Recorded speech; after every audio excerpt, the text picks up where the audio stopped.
Well, good. Ahead is better than behind, right? But can they ask questions from that campus? Yes, Yeah. and that's what the speaker here is for. Okay, all right. So they'll come from there.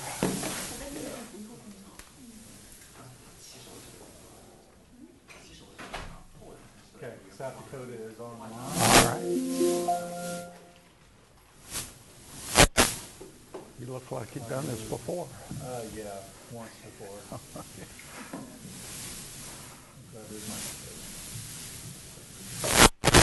Hey, South Dakota, you guys online with us?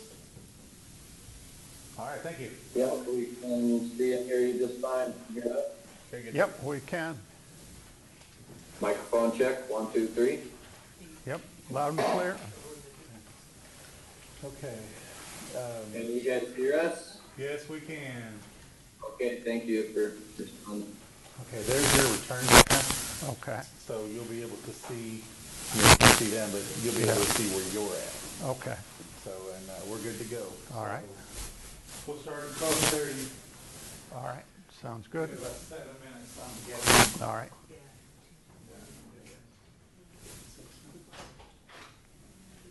And we're already live on YouTube. So.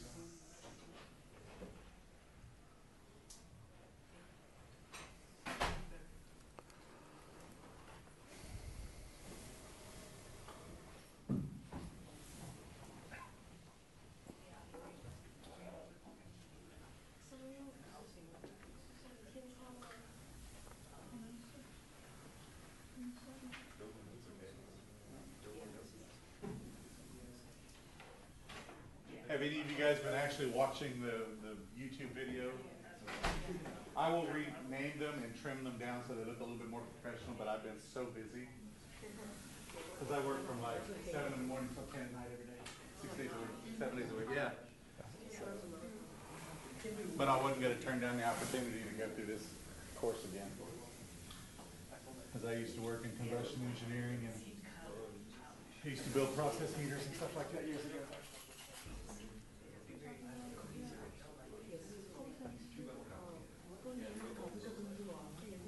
What we'll do is when we're ready, well, push that cable down. It looks like a bow tie.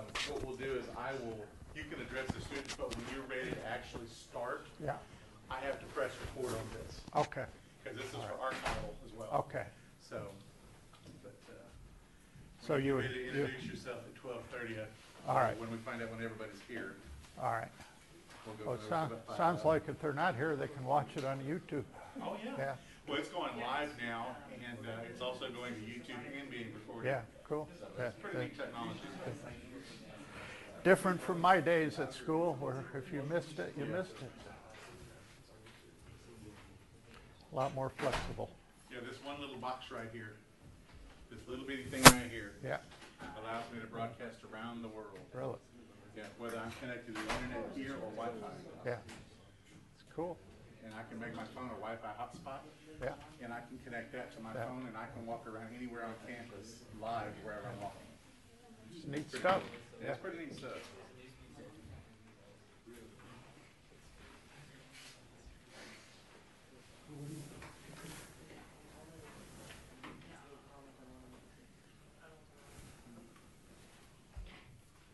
Let me get a voice check on you.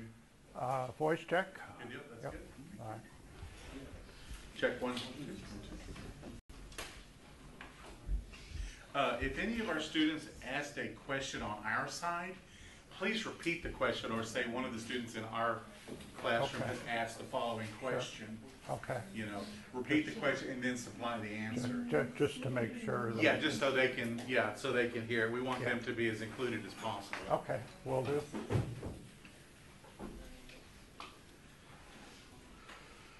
Everybody here? Okay.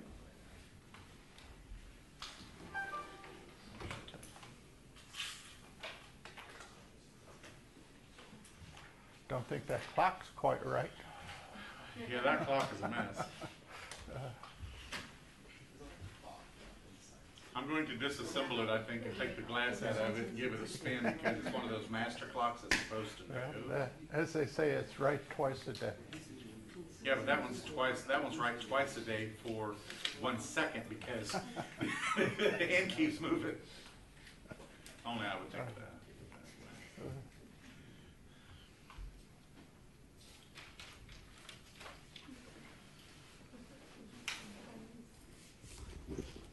All right, let's just go ahead and go. And 3. Over here, and 2. All right. Good afternoon. I'm Steve Hortz from Johns Inc. I'm the manager of the post-combustion group at Johns Inc., which is a fairly new group. I'm sure in most of the lectures you've been hearing about burners and controlling pollutants through burner modifications. We're going to be talking about a little bit different topic here, how you can control pollutants from combustion processes with post-combustion mechanisms. Just to help guide me, how many of you are graduate students? And so I assume the rest are undergrad, and I assume most of you are in some engineering discipline? Yeah, okay. Sounds good. Well, let's get started. I guess the first question is, why would you use post-combustion controls?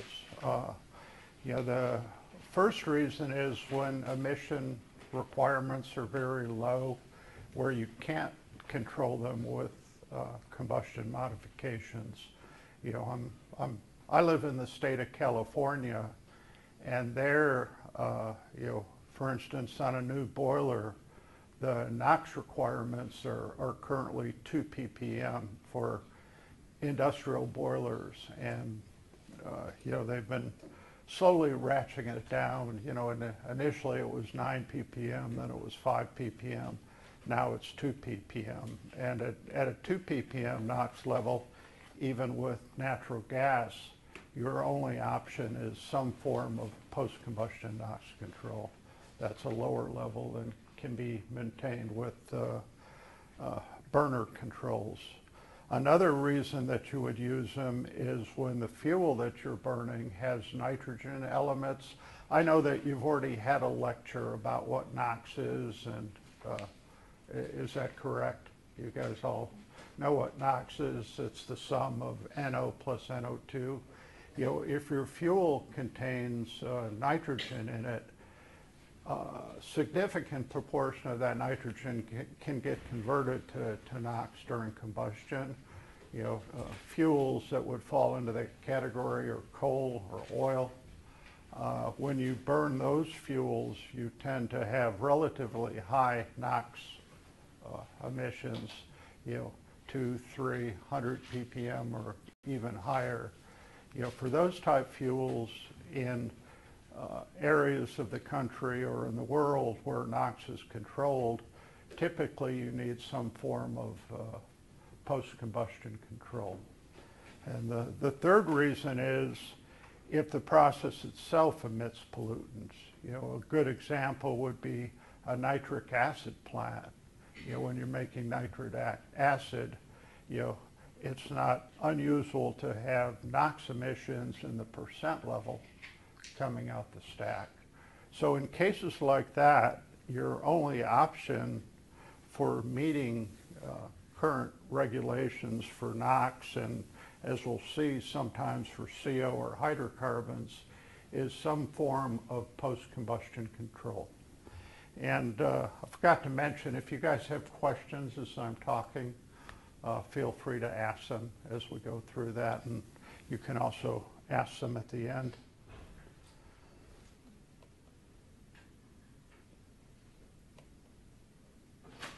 So here's a list of the post-combustion controls that I'm going to be discussing today. The first one is called Selective Non-Catalytic Reduction, which is normally abbreviated SNCR, and that's a NOx control technology. Second one I'll be discussing is Selective Catalytic Reduction, and as you can see, those two are related. One doesn't have a catalyst and The second one does use a catalyst, and the reason for that is with a catalyst we can shift the reaction temperature lower. It's basically the same reactions, but we can force them into a lower temperature window. I'll also be talking about oxidation catalysts for both CO control and for hydrocarbon control. And again, that's a catalytic process. There are many other post-combustion controls that can be used, but these first three are the three that I'll be discussing today. The common feature of these three versus other ones is, in all cases, using those techniques, you're converting a pollutant, say NO, to N2, so molecular nitrogen. So you're not absorbing the pollutant or creating another pollutant, but you're converting it to a non-hazardous element or compound.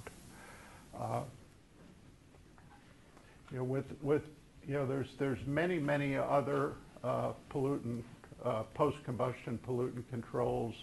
There's controls to remove SO2, chlorine, particulates. There's other forms of NOx control where the NOx is absorbed into either a solid or a liquid. But in all cases, for those other pollutant controls, you're forming a compound which still has that element. So you need to deal with those. So we'll just be dealing with these three today.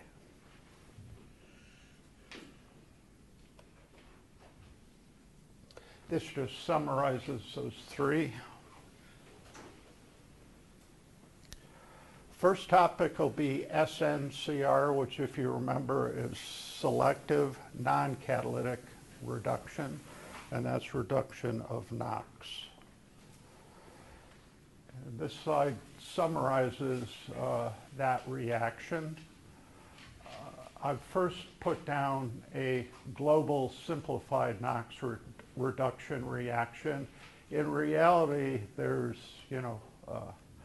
many reactions going on. If you set up a kinetic model for modeling these reactions, probably the minimum reaction set you'd get by with is about 60 reactions, and a more complete one might be 100.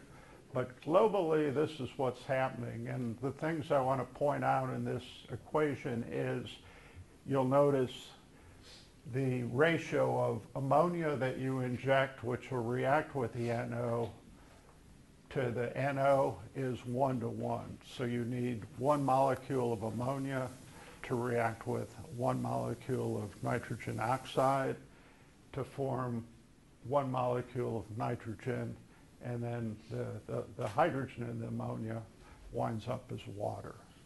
So again, you're injecting ammonia and NO, both of which would be classified as hazardous or pollutants, and you're forming compounds which are classified as non-hazardous.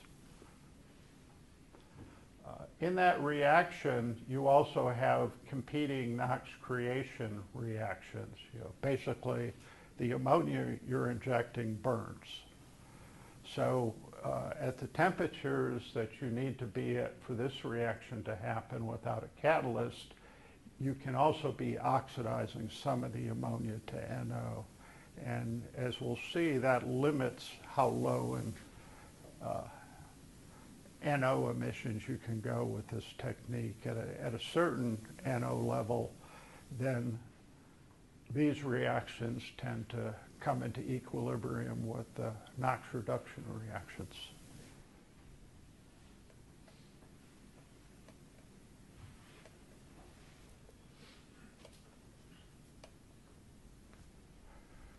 The typical temperature window for SNCR is 16 to 1900 degrees Fahrenheit. If you're below 1600 degrees, the kinetics are too slow to get any significant reaction. If you're above 1900 degrees, then the NOx formation reactions from ammonia tend to dominate. So the normal temperature window is 16 to 1900 degrees Fahrenheit. Won't go into detail, but there are substances you can inject together with ammonia that'll change that temperature window, particularly on the low end. A good example would be hydrogen peroxide.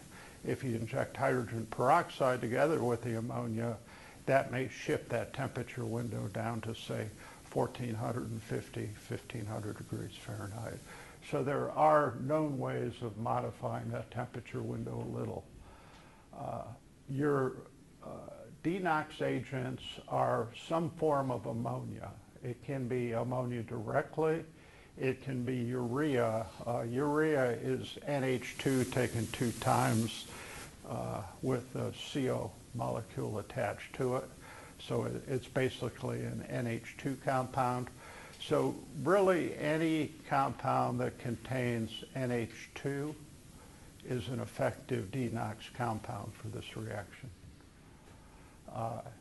This reaction can be very efficient in reducing NOx emissions as long as you have enough residence time in the temperature window. The higher you are, the faster the reactions, the less time you need, the lower the temperature, the more time you're going to get to achieve significant NOx reductions. Once you get down to a concentration of about 30 ppm by volume in NOx, then the NOx creation reactions tend to dominate. And so, it's certainly my experience, it's virtually impossible to get below 30 ppm NOx emissions using this technique. It's a great technique if you're starting at, say, 300 and you want to get down to, say, 100 or 70. But to get down to low NOx levels, it's not effective. The other issue with it is obviously to reduce the NOx, you've got to mix the ammonia with it. You've got to somehow mix the two together. That's easy to do in, say, a 12-inch pipe. But in a large boiler, you're dealing with dimensions that may be, 40 feet by 60 feet. And it's very difficult to achieve mixing across that large distance. So I'll talk with probably the most common application that SNCR is used in. And I think you'll see why that's effective in that particular application. This slide just illustrates that temperature window that I discussed. What you see plotted is temperature on the x-axis and then the final NO divided by the initial NO on the vertical axis. And then there's several curves on here. The curves are different ammonia to NO molar ratios that you're injecting. So you can see, the curves, here's 1600, here's 1900. You can see that the optimum temperature is around 1750 degrees Fahrenheit.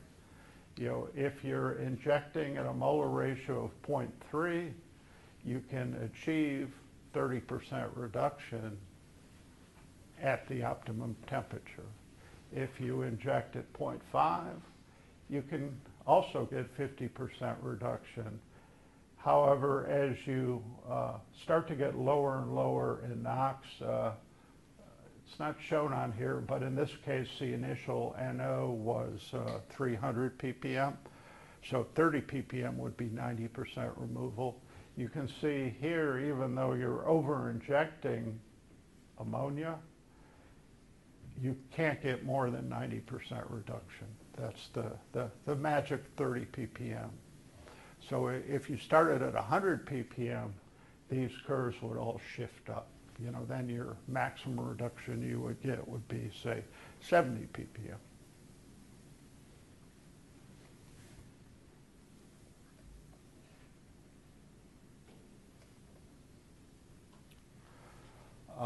This slide illustrates the application that SNCR is most widely used for. And I saw in the syllabus that you will be getting lectures about this process. What it is, it's called a thermal oxidizer, and that's a process that people use if they want to destroy combustibles or hazardous compounds that can be destroyed at a high temperature and converted to a harmless compound. So what's done in that process is you have a burner.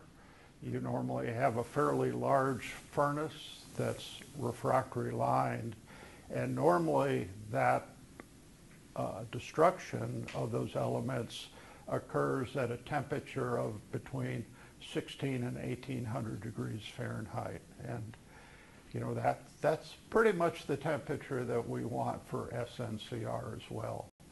So here you have a process which operates at that temperature. So what's normally done is you would inject ammonia once the destruction of those compounds is complete, and then you would have another section of furnace without heat removal to give you a long residence time at that temperature for the NOx reduction to occur. So that's this vertical section. So your gases are going to be going up horizontally where you're injecting ammonia, then down through just a constant temperature section, and then the rest of it is just a boiler for heat recovery and a stack. So this is one application where SNCR is still fairly commonly used.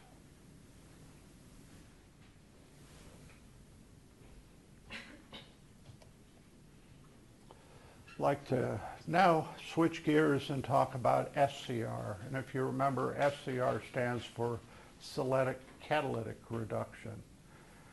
SCR is very widely applied throughout the world at this point. So this one we'll spend a little bit more time on.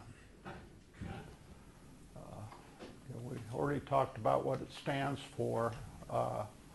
The catalytic reduction part refers to the fact that this reaction is aided with a catalyst. And you guys probably know, but I just wanted to repeat, you know, a catalyst is a substance or a compound which increases the reaction rate, but it's not consumed by the reaction. So it's going to accelerate the reaction, but it's not used. So you guys can probably think of other catalysts that, you know, are used in normal everyday life. I mean, there's one very common one used in cars. You know, that's what's known as a three-way catalyst, and they've been on cars now for, I don't know, 20, 25 years. You know, that's a somewhat different catalyst than that. In that catalyst, it's actually removing both NOx, hydrocarbons, and CO. And so that catalyst catalyzes the reaction of NO plus CO plus oxygen, small amount of oxygen, to N2 and CO2. And the nice thing about that reaction is you don't need to inject another reagent. Like in your car, you're not injecting ammonia. Everything you need is already there.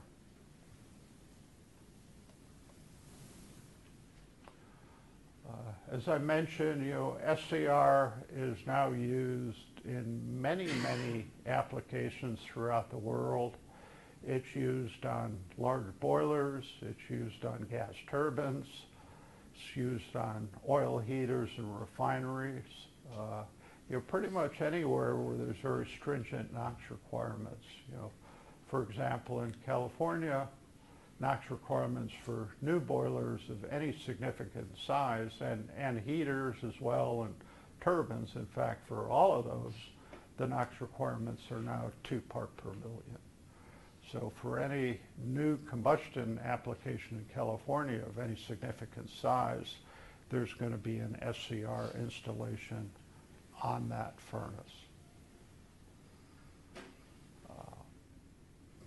Another application would be coal or oil-fired boilers where NOx can't be fully controlled with combustion. You'll find on even very, very large power generating boilers fired with coal, they all now would have an Scr on it for controlling NOx emissions. Pretty much anywhere in this country where you have smog issues, which is California, the Houston area, and the northeast section of the United States, pretty much any new installation in those areas of the country are going to come equipped with an Scr. So it's very widely applied.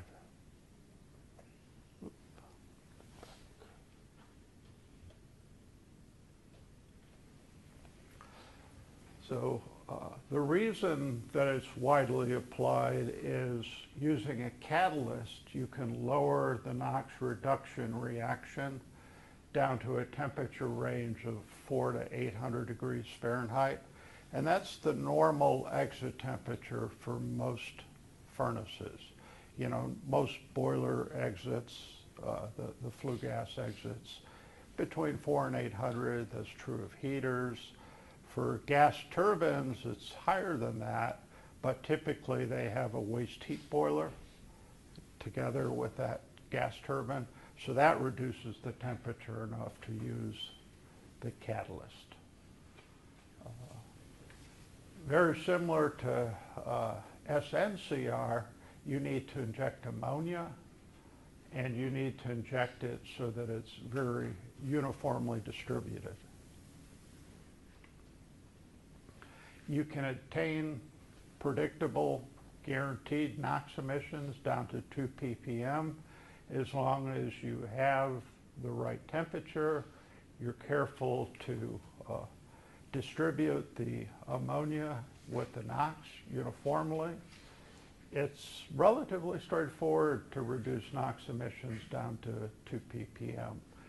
This isn't always the mixing part isn't always easy to do, but if you do that correctly, it's easy to achieve very low NOx emissions. The reason for that is you're now at a low enough temperature, there is no ammonia oxidation that occurs. So all the reactions that are occurring across the catalyst are Nox reduction reactions. So you can reduce NOx almost down to zero. Unlike combustion modifications, you're not changing the combustion process, so you're not affecting the furnace. That's particularly important in like refinery heaters where you've got oil flowing through tubes and they're very worried about hot spots and issues which can occur with heaters when you do change the combustion process. Here you can use the same burners that you've used, for the last 50 years, and you just do the pollution control on the back end.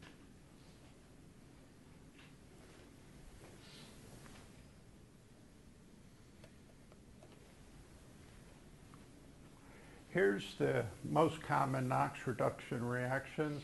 This first one you might recognize, it's the same global reaction that we wrote down for SNCR.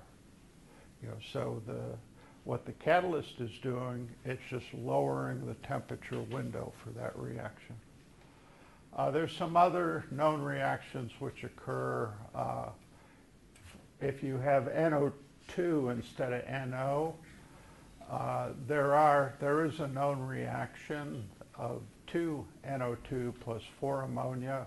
You can see the difference between this one and this one is here you're actually going to require 2 molecules of ammonia for each molecule of NO2 to form N2, unlike if you just have NO.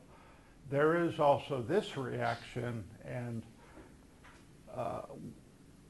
this one, it turns out, if you have both NO and an NO2 present, then it goes back to 1-to-1. Here you have 2 molecules of NOx, you need 2 molecules of ammonia. So depending on your ratio of NO to NO2, you may need more ammonia than a 1-to-1 ratio to get near 100% reduction. This kind of schematically shows the sequence of reactions, which they're actually pretty interesting. You know, what you find in actual testing of these systems is the first thing that occurs is ammonia is absorbed into the catalyst. You know, if you start with a new catalyst on a new unit, when you start injecting ammonia, basically nothing happens. You know, if your initial NOx is 50 ppm, it's going to remain at 50 ppm even though you're absorbing ammonia. So the first thing that happens is you need to saturate the catalyst with ammonia. Then after a certain amount of time, and that time depends on the temperature, you'll see the NOx start to drop. And so it may take an hour to stabilize. After an hour, if you're injecting at a 1-to-1 ratio, molar ratio, your NOx may be 1 or 2 part per million in the flue gas. If you would stop ammonia, then the NOx is actually going to remain at 1 to 2 ppm for a while, and then eventually it's going to start up again as you deplete the ammonia in the catalyst. So the sequence of events are first you absorb ammonia, then once it becomes saturated, that ammonia starts to react with the NOx on the surface of the catalyst.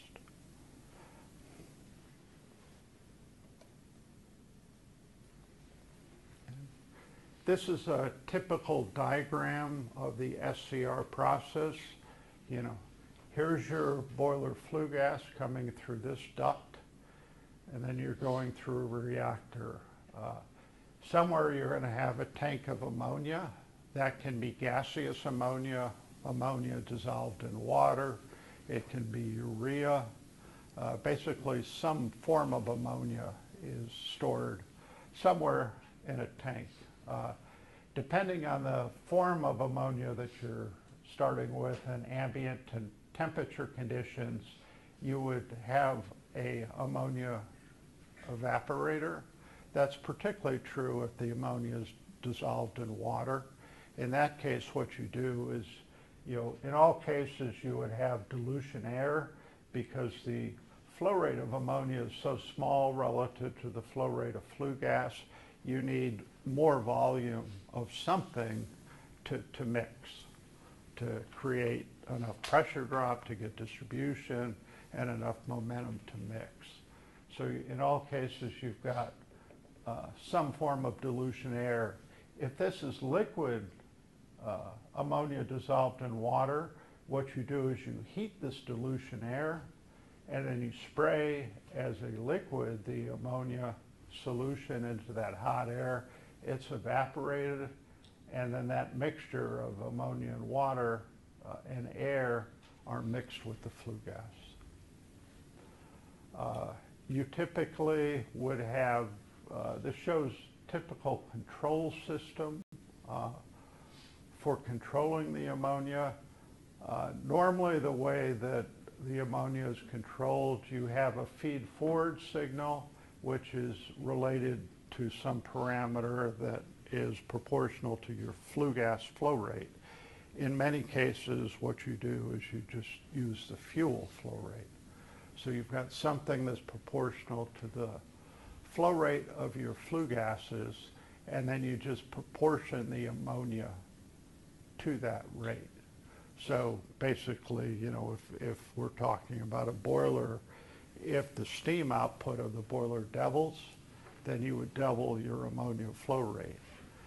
What you also have is typically you've got a NOx analyzer in the stack, and then you would trim your ammonia flow based on that signal. You know, so if your permit level is, say, 5 ppm for NOx, you would approximate how much ammonia you need based on the flue gas flow rate, then you measure the NOx in the stack, and if it's 6 ppm, then you add a little bit more ammonia. If you're down at 2 ppm, you may reduce the ammonia a little bit. So you say in your control system you'd have a set point of 3 ppm. So you'd fine tune the ammonia flow based on that.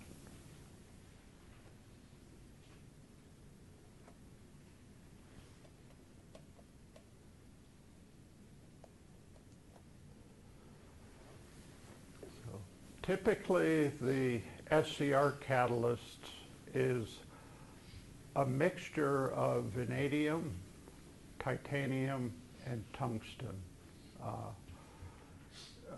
Not all catalysts have all three of those elements, and depending on the temperature range that you want the catalyst to operate at, the percentages of those compounds will change. So, but most Scr catalysts have at least two of those compounds.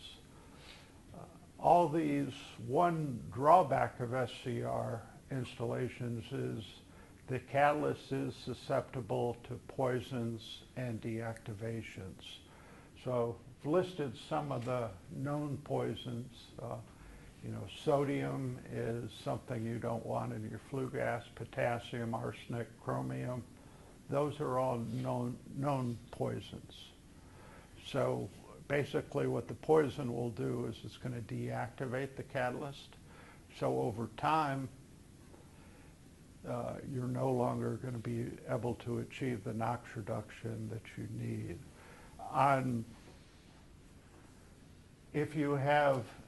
If it's known these poisons are present in the flue gas, what's typically done is to start with much more catalyst than you initially need, so that you still have a sufficient lifetime. Typical guarantee. Yeah, go ahead. Is it okay to release those chemicals into the air, even if we don't have NOx? Well, a lot of times, say, arsenic may be present, and sodium and potassium on a boiler that's fired with coal. So, the Scr is going to be installed in the flue gas path before the particulate removal. And so, it's the ash that contains those compounds. So the ash is going to be removed, but it's still going to be present when it passes through the catalyst. Now, sometimes, say sodium, if you're talking about an installation that's close to the ocean, like in California, if you're near the coast, you can even get sodium in the air, just because you're close to the ocean. And so, I didn't list the quantities here, but, even 1 part per million sodium in the flue gas, which isn't much, is a high enough concentration to be a concern. So, obviously, sodium chloride in the air would not be considered a pollutant, but it is a poison. Does that make sense? You can also have plugging and sintering. Plugging is typically what happens when you vaporize metals in the combustion process. And those will then condense as the flue gas cools down, form submicron particles, and those submicron particles get into the pores of the catalyst, and they plug the pores, so you lose reactivity that way. Sintering is when you overheat the catalyst. If I'll talk about temperature ranges for catalysts, but if you exceed the recommended temperature on the high end for catalyst, what will happen is the catalyst will start to sinter, and that effectively closes off the pores as well. So, obviously this is one drawback. Typical guarantee periods that you'll get from the manufacturer for catalysts are 3 to 5 years. So, there's the lifetime is reasonable even if you have moderate levels of these poisons present. And on a gas-fired unit, it's my experience that typical lifetimes are greater than 10 years for the catalyst.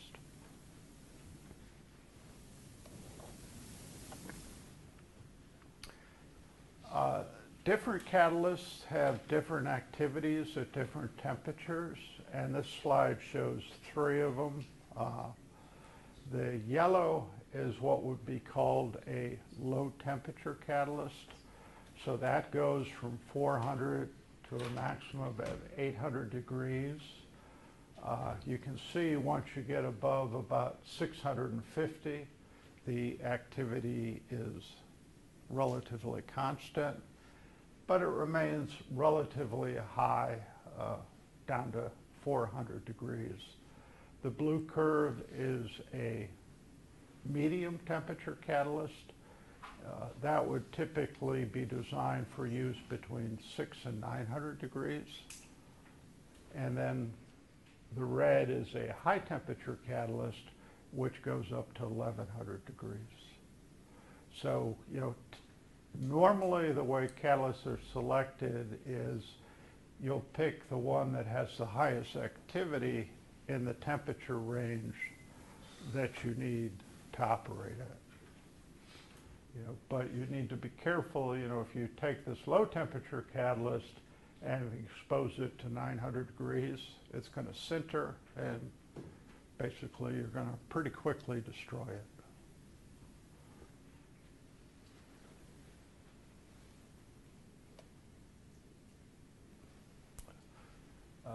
There's 3 main type of catalysts that are used out there. There's the plate type. And that one actually isn't used much anymore. That was kind of the original design. The way that that's made is you take basically a metal plate and then you coat it with the catalytic material. The issue with that particular design is the catalyst, the active material tends to braid off the plate over time. So that catalyst tends to degrade fairly quickly. The honeycomb is the middle one. That's where you have a ceramic material that's formed into a honeycomb structure. And in that manufacturing process, the active catalytic material, the vanadium and tungsten, are melted in together with the ceramic. And so there, the active element is all the way through the ceramic material. So there's not an issue with abrading of that material. And the same's true of the corrugated catalyst. That looks kind of like cardboard, but it's actually fiberglass.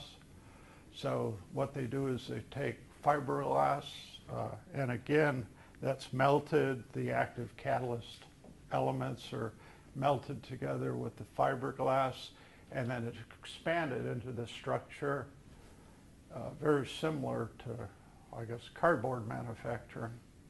So it looks like cardboard, and it's a little fragile as well. Like, the ceramic, you can push on it, nothing's going to happen. The corrugated stuff, if you push on it, you'll dent it, and you'll start to close off the open area if you're not careful with it. The nice thing about the corrugated material is it's extremely light. So, say a cubic meter of the honeycomb type catalyst is probably about 5,000 pounds. A cubic meter of the corrugated catalyst is about a fifth that, about 1,000 pounds. So, it's quite a bit lighter.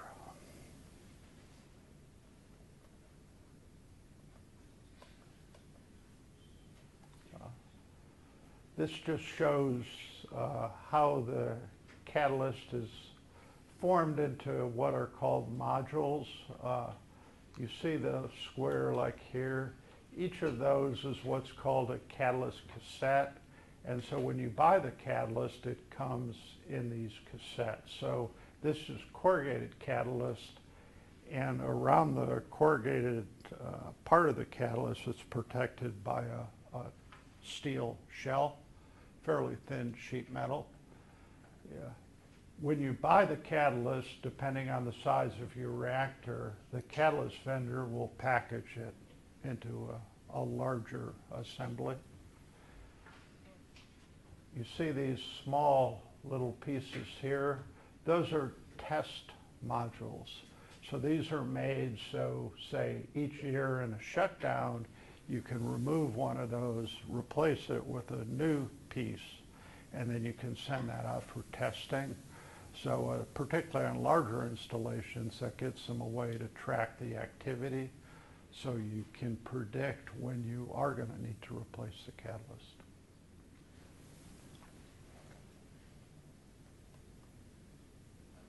And this shows that same corrugated catalyst in the steel shell. So this, when you can buy these modules and build your own shell if you want, or you can buy them prepackaged.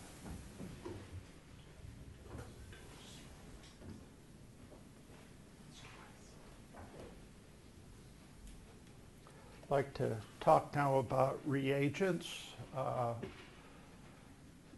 You need some form of ammonia to react with the Nox. And again, it's important that your Nox and ammonia are distributed evenly. One advantage to SCR versus SNCR is you are at a relatively low temperature. Yeah, go. Can we reuse catalyst? Pardon? Can we reuse the catalyst afterwards? Sorry, Ken. Can we reuse it like? The catalyst? Yes. Typically, SCR catalyst cannot be easily regenerated. If it becomes plugged, it can be cleaned in some cases depending on what's plugging it. But if it's poisoned or when the activity reaches a certain point, it can't really be regenerated. So it's normally disposed of. So it's better to buy a new one? Yeah, and depending on the exact formulation of the catalyst and where in the country you are, it may be classified as a hazardous waste, but it may not be. So, in some parts of the country you can dispose it in a normal landfill. In other parts, you need to take special precautions. Now, all the major catalyst manufacturers do have a buyback program. So when the catalyst reaches its end of the lifetime, you can sell the catalyst back to them and they will handle the disposal.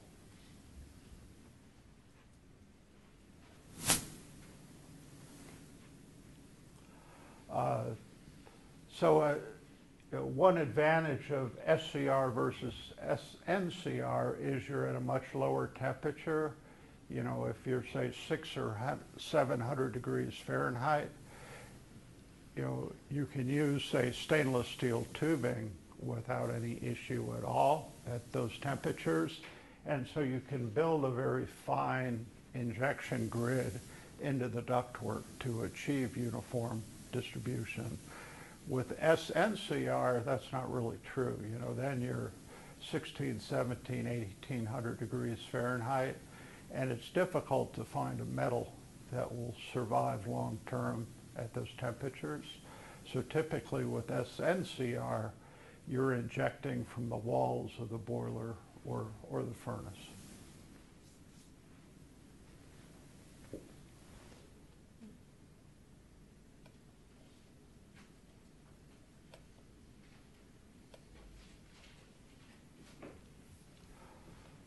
So one common ammonia reagent is pure ammonia, which is called anhydrous ammonia. It's typically stored in large tanks at pressure. The pressure is dependent on the ambient temperature at say 100 degrees Fahrenheit, you're going to be about 250 psi. At around freezing, you're going to be near 0 psi. So if you're at a site like in California, where you only operate in the summer, then you've got plenty of pressure. If you're somewhere where you have winters, like here, you would need some form of heater where you would heat the liquid ammonia, which would be in the tank, to vaporize it. The systems are very simple. You know, basically, once you vaporize the ammonia, or if you start with a vapor, you're just controlling and metering a gas stream. So you just need a flow meter and a control valve. You also need a dilution air fan just to give yourself enough volume that you can control where the ammonia goes. You know, depending on where you are in the country, you need little or no electric heat to vaporize. You know, the major disadvantage of anhydrous is it's hazardous. I don't know if you've ever been around pure ammonia, but it's pretty nasty stuff. So, you know, if you would have a large storage tank and you would have a major leak, it would be catastrophic, you know, particularly if you were in a metropolitan area and you had a leak like that. I mean, you know, you'd be in the news. So, and that's why people, depending on where they are, may not want to handle anhydrous ammonia. And, you know, part of it's perception. I mean, you know, anhydrous ammonia is used, you know, for refrigeration and for other uses. So it is possible to safely handle it, but it's obviously a concern.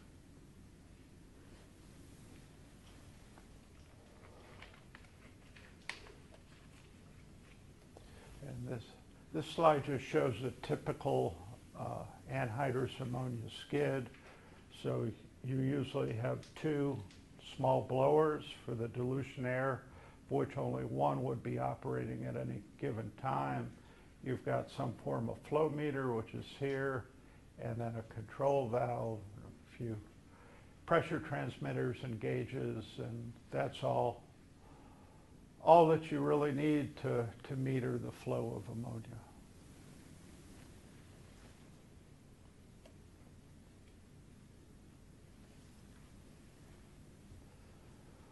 So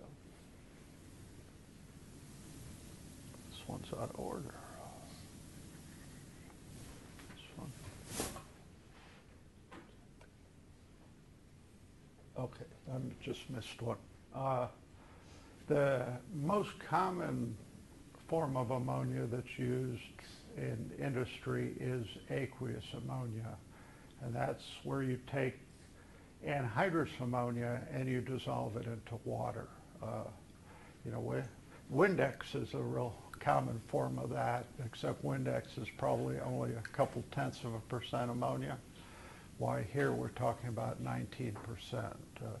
The advantage is primarily safety. You know, if you have a spill of aqueous ammonia, the ammonia does off-gas, but it's a fairly slow process, so you have time to react to the spill. So that's the main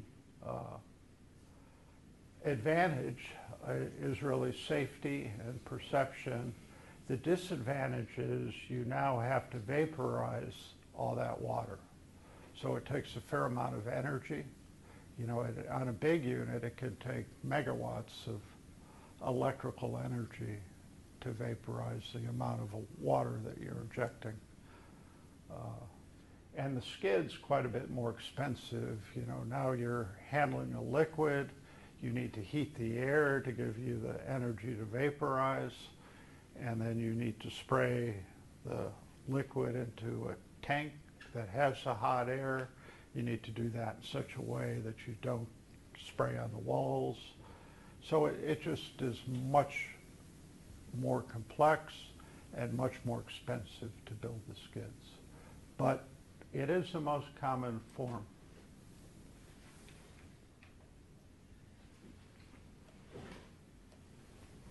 And urea can also be used, and probably some of you are aware, you know, SCRs are now used on big trucks. Yes. Yeah. And, you know, so, you know, the form of ammonia that they use is urea. You can, you know, now go to your Cragen Auto Parts store and buy what's called DEF, which is diesel exhaust fluid. That's 32.5% urea dissolved into water. So, you know, at truck stop now, they have DEF. So, you know, when a trucker not only needs to fill up his rig with diesel, but he needs to fill up his DEF tank as well. And, you know, what he's got now is a small SCR with urea injection. And he's injecting it as a liquid in those trucks. So there's an atomizer that sprays the liquid into his exhaust stream. It goes through a catalyst and scrubs the NOx out. You know, just as we've seen here for large boilers. Here's the global reaction of urea. Here's the formula for urea. And basically, I didn't show it here, but the urea actually decomposes into one molecule of ammonia and one molecule of HNCO. HNCO also is a reagent that'll react with NOx across the catalyst. So both of those will react, and again forming nitrogen and water. You know, these, again, if you can inject it as a liquid, you have a simple metering skid. You don't need dilution air fans. You don't need an injection grid. You know, the disadvantage is, since you're spraying it as a liquid, you can't really have as fine as a grid as if you're dealing with a gas. So in a small exhaust pipe, you know, like a 6-inch exhaust pipe, it's easy to get good mixing just with a single nozzle. Again, if you're talking about a boiler with a 60 by 40 feet cross section, it's not that easy.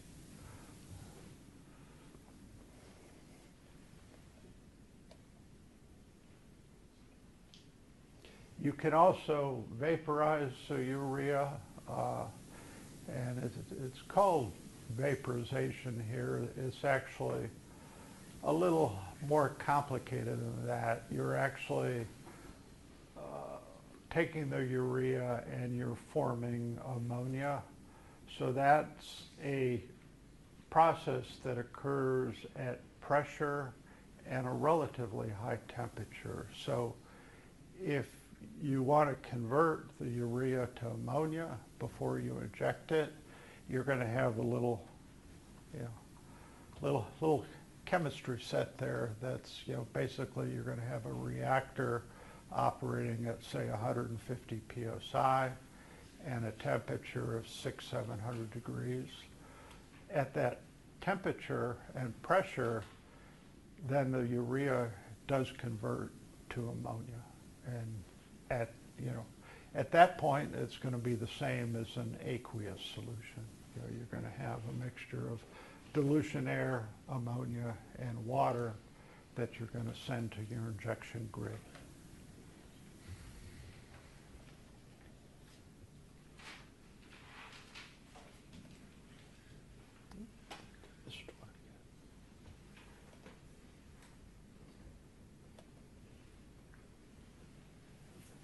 I'd like to just show you some examples of Scr installations. This first slide shows a typical installation on a large gas turbine. So you would have your gas turbine here, then on a large gas turbine you're almost always going to have some form of heat recovery. To recover the heat, typically your exit temperature from a gas turbine is about 1,000 degrees. so you want to recover that heat. So typically you have a waste heat boiler is the most common form of heat recovery. So inside the boiler you would have two bundles to generate steam, and they'll also reduce the temperature. Typically it would be designed to reduce the temperature to say between 550 and 600 degrees Fahrenheit. Most of these large gas turbines will have a CO catalyst as well, which we'll talk about in a few minutes. Following the CO catalyst, you'll have your ammonia injection grid, followed by your Scr catalyst, more tubes to lower the temperature, and then go out the stack. So this is what an Scr installation would look like on a large gas turbine installation. And physically what that would look like is this. So, you know, your gas turbine would be here. It's a little blurry. Then you expand into your waste heat boiler here. Your ammonia injections about here. So in here you've got two bundles, ammonia injection, catalyst, and then up out the stack. So physically that's what that would look like.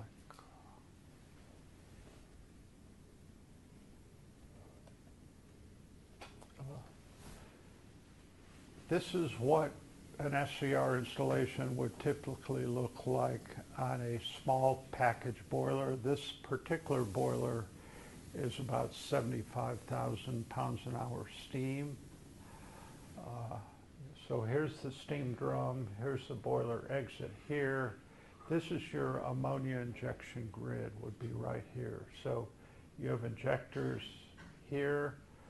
There are valves on each injector so that you can fine-tune the ammonia distribution to your flue gas flow. And you know, when you're doing this, you have to remember that, you know, the boiler exit velocities may not be uniform.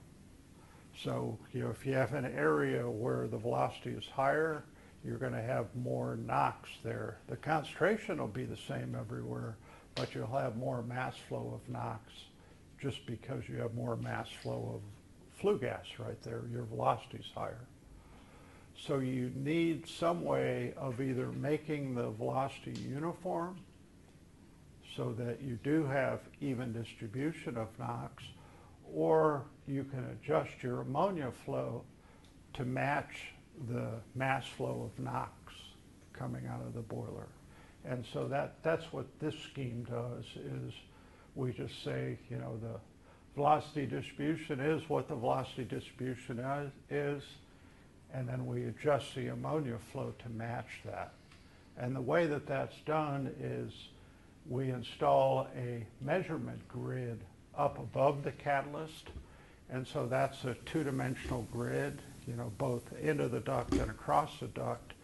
We measure what the NOx is, and so when you start with all these valves open, and then you measure NOx up above the catalyst. So in an area where the NOx would be high, that tells you there you don't have enough ammonia. And most likely you'd see in another area the NOx would be low.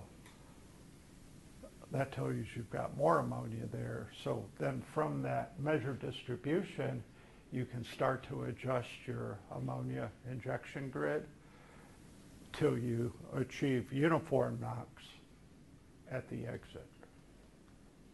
Does that make sense? So your catalyst is here, and there's your measurement grid.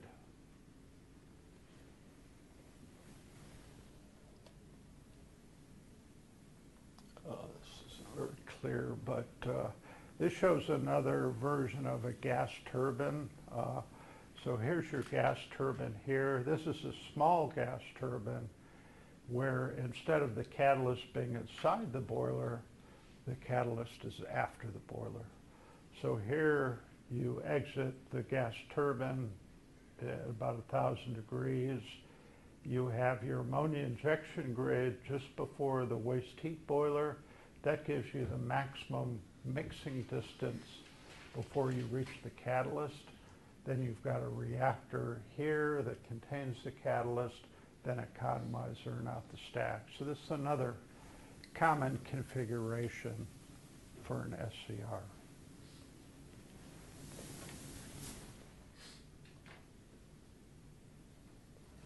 Then one more example. This is a horizontal installation on a boiler. So this is the plan view. So you're looking from the top down onto the boiler in SCR. So here's your boiler here. Here's your combustion system at the front of the boiler. So you're firing down through the boiler, coming back, and then out your exit here. Here's your ammonia injection grid. Then you turn, and here's your catalyst, economizer, and stack. And I'll show you a better picture of that, but you notice that there's the ammonia injection lances it's 5 by 3. So you got 5 across and 3 in the direction of the flue gas. The reason there's 3 there is those are different lengths. So one of them goes just a third of the way down.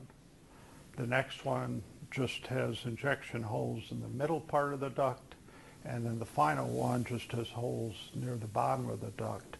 So that gives us the ability to adjust the ammonia flow both across and up and down. Because the velocity, in a new installation, you don't really know what the velocity distribution is going to be. So this gives us ultimate flexibility to match the Nox.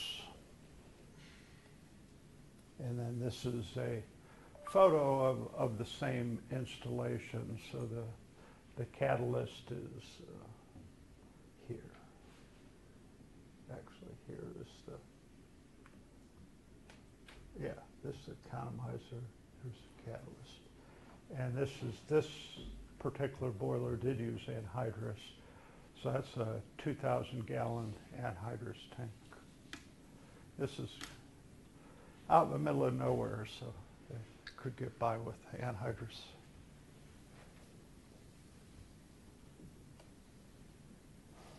And this is the ammonia injection grid for that boiler that we saw the schematic. So if you remember, it was 5 this way, so your flue gas is coming at you in this photo, 5 across and 3 down. So these are the 3 different lengths. And then these are your adjusting valves that you can use. Some of them are ganged together. So in this case, you can adjust this side, the middle, and this side separately, as well as the different lengths.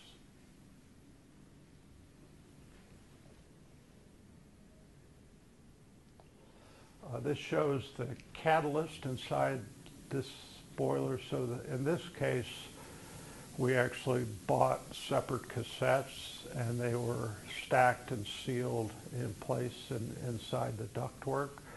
So in this case, it was 9 by 11 cassettes. This was a 350,000 pound an hour boiler, so pretty good industrial size. So that's kind of what the catalyst looks like in the duct after it's been installed.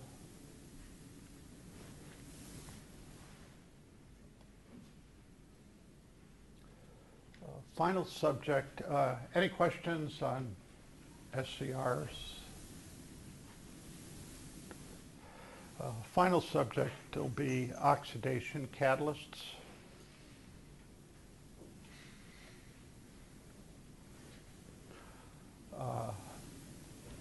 The objective of the combustion process is to completely convert your fuel to CO2 and water. In some cases, that doesn't occur. In other cases, just the regulations are so strict that it's almost impossible to meet them with the burner itself. A few years ago, maybe 5, 6 years ago now, I think the objective of the regulation was to prevent people from burning oil in large boilers. The government made new regulations for new boilers that the maximum CO emissions when you're firing oil is 1 part per million. Well, there's, no burner manufacturer is going to guarantee that level. Now, people that still needed oil, say as a backup, would still install oil, but then what they needed to do was to install an oxidation catalyst in their installation. Oxidation catalysts are pretty easy to do because you don't need a reagent. Basically, you're just lowering the temperature window for the same oxidation reactions that happen in combustion. So you're just oxidizing CO to CO2 and hydrocarbons to CO2 and water. So you already have oxygen in the flue gas, so everything's there. This shows typical temperature windows for both CO and methane and some other hydrocarbons as well. We're in degrees C here, but you can see for CO, the temperature windows from about 200 degrees C up to 500-600 degrees C, so roughly 400 degrees Fahrenheit to 1,000 degrees Fahrenheit. So again, for CO, you're in a normal furnace exit temperature range. So basically, you just need to install the catalyst somewhere in that temperature window, and you can achieve 90–95% oxidation of CO. You're also going to oxidize hydrocarbons, but you can see you're going to need to be at a higher temperature to make those reactions happen.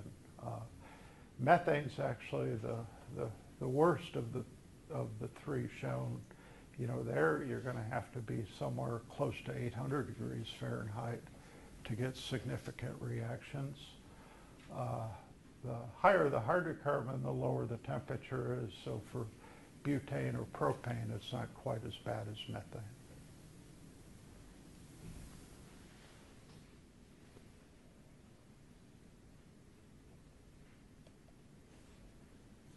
And this just shows a photo of an oxidation catalyst. You can see it's a much finer cell than typically is used for Scr catalysts, and so plugging can be a real issue with these catalysts, and typically they also come with test cells, so you can remove one of these elements for testing during a shutdown. Measure your reactivity.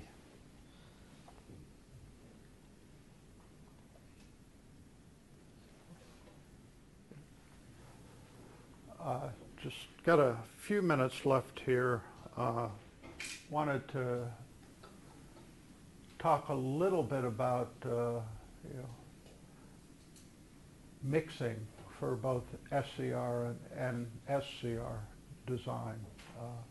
The key to making both those systems work is to get even distribution of flow, even distribution of temperature, and even distribution of ammonia to NOx ratio across the catalyst.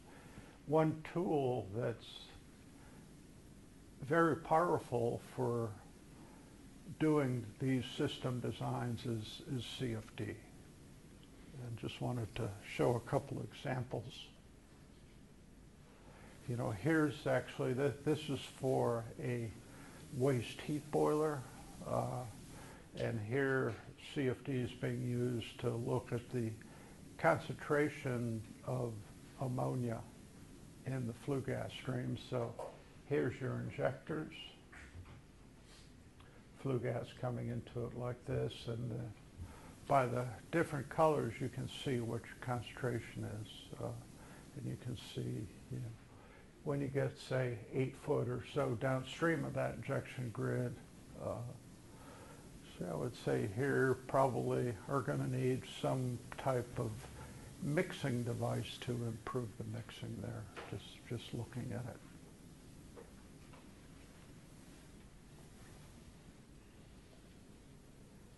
And then, you know, this is a refinery heater with multiple burners on the floor.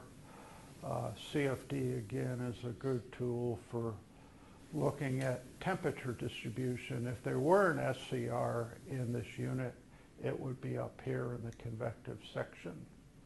So you can see by the time you get up there, the temperature's fairly uniform.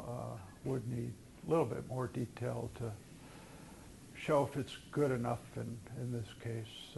Typically, the catalyst manufacturer's requirements are when you are at the inlet of the catalyst, you want to be within 20 degrees Fahrenheit uniformity. So plus or minus 20 degrees from the mean. Skip that one. And the same would be true of velocities. Again, the typical catalyst requirements is for the velocity is that the root mean square average of velocity needs to be within 15%. And so again, CFD can be used to model what you have and then to make any corrections that are needed for an SCR installation. And that's all I had. Any questions? You might ask South Dakota if they have any questions. Yeah. South Dakota, any questions?